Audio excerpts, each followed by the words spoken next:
Ils avaient disparu depuis plus de 100 ans, mais des dizaines de milliers de saumons sont de retour dans leurs rivières. Vous l'aurez remarqué, on retrouve aujourd'hui du saumon partout sur nos tables de fête. L'humanité n'en a jamais autant consommé, mais il s'agit en quasi-totalité de saumon d'élevage. Pendant que le monde produit 3 millions de tonnes par an de ce produit de masse, le saumon sauvage, lui, disparaît. Et ce, principalement à cause des barrages qui l'empêchent de migrer entre la mer où il se nourrit et les rivières où il se reproduit. En France, la population de saumon a été divisée par 10 000 entre la construction des premiers barrages et aujourd'hui. Et en Californie, qui était historiquement la région du monde où il y avait le plus de saumon, c'est encore pire, ils ont quasiment disparu. Mais là-bas, la science vient de nous montrer qu'un retour en arrière est possible. Cela n'a pas été facile, mais sur le fleuve Klamath, au nord de la Californie, une grande mobilisation citoyenne a réussi à faire retirer les 4 barrages qui bloquaient la migration des saumons.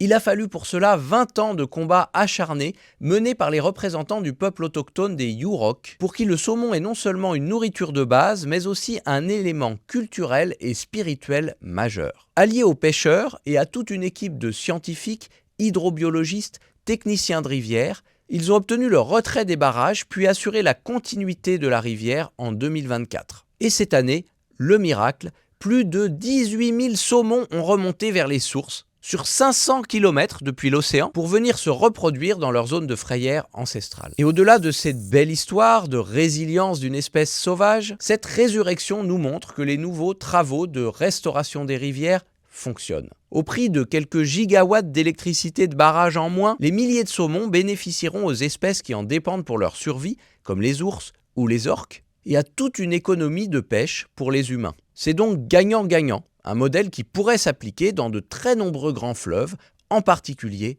en Europe. La science souhaite donc à ces saumons pionniers de montrer l'exemple au monde entier pour ouvrir une nouvelle voie dans la renaturation des cours d'eau.